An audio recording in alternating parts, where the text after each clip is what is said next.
katika mambo yote, yani katika mambo yote katika Ukristo wetu, ndio hitimisho la mwisho ni maisha ya utakatifu. Amen. Kama utakatifu haupo, manake ibada yote uliyofanya, matoleo uliyotoa ni bure. Amen. Kwa hiyo kutokana na hali ya hewa ambayo tumeiona na majira, ndio na Mungu Kristo Yesu of course aliongea vizuri kwamba siku za mwisho zitakuwa ni siku za hatari, na kwamba itatokea manabii wa uongo, watumishi wa uongo na makristo wa uongo, watawadanganya wengi, na kwa maasi yataongezeka, na upendo wengi utapoa, which means tunaviona hivi vitu kwa sasa. Kwa hiyo pia somo la utakatifu katika kanisa letu la Pentecoste kwa kweli imekuwa chini sana, na alifundishwa kwa sababu linaonekana lina ugumu wake, lakini ule ugumu ndio utamfanya mtu aweze kufikia kwenye viwango vya ukamilifu. Kwa hiyo kanisa limekuwa substandard, na viwango sasa vinaendelea kushuka. Mungu hawezi kubali viwango viendelee kushuka. Uchimiza tunataka viwango vipande kwa sababu ni nyakati na majira ya mwisho. Kwa hiyo nimekuwa kwenye maombi ya muda mrefu, na bahati nzuri kuja kukutana na watumishi wa Mungu nao walikuwa kwenye maombi hawa, wakiomba Mungu aweze kuachilia injili ya mwisho ya utakatifu, ya uamsho, kwa sababu uamsho hautakuja ni mpaka utakatifu tangulie kwanza. Niliona kwenye Biblia mara nyingi Mungu anasema kwamba jitakaseni. Mungu hawezi kuja au kuleta vitu vyake mahali pachafu. Jitakaseni nami nitaleta kwale.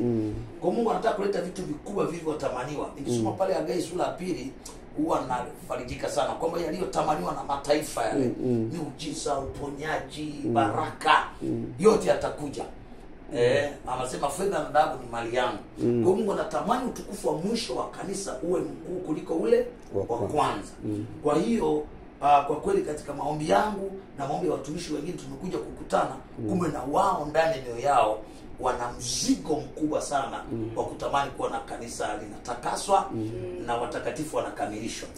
Kwa hiyo baada ya kumwomba Mungu tukaanza kufanya hiki kitu, ingawa ni kigumu, lakini kilitupa matokeo kwa mara ya kwanza.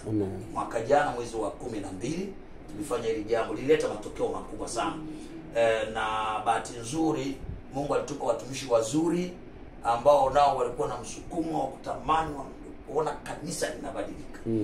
Baada ya kukutana pale kwa mahubiri mafupi na mafundisho mafupi na shuhuda, Wakristo wengi walibadilishwa na maisha yao yalibadilishwa, na kweli tumemwona Mungu.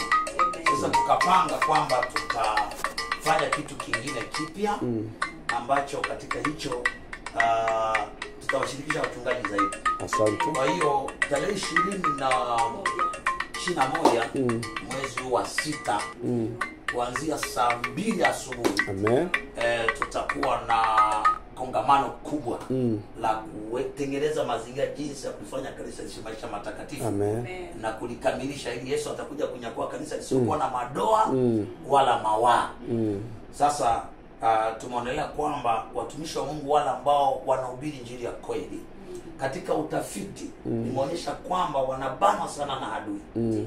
Anawabana kiuchumi, anawabana kihuduma, hawanyanyuki kwa sababu shetani hataki kweli itembee.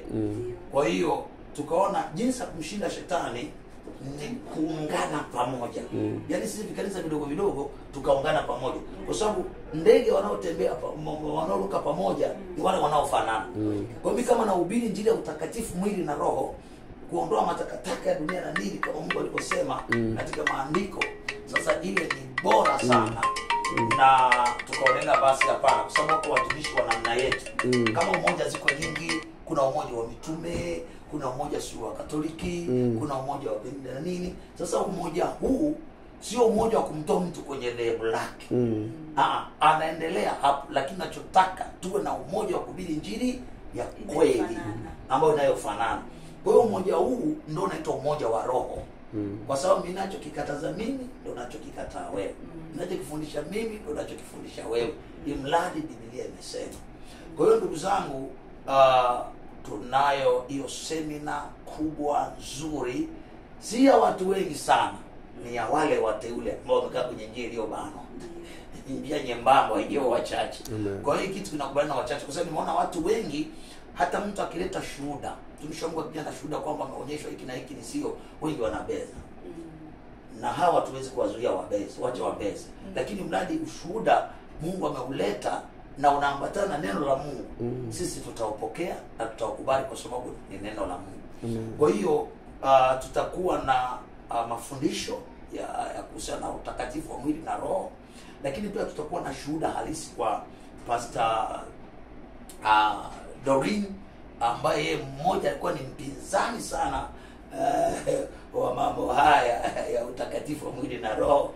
Lakini bahati nzuri Mungu akamtumia huyo alikuwa mpinzani, media watumishi kadha wa kadha. Baada akasema hapana, mbona namuona Mungu, naombea watu wanapona na nini, msinibabaisha. Lakini akapata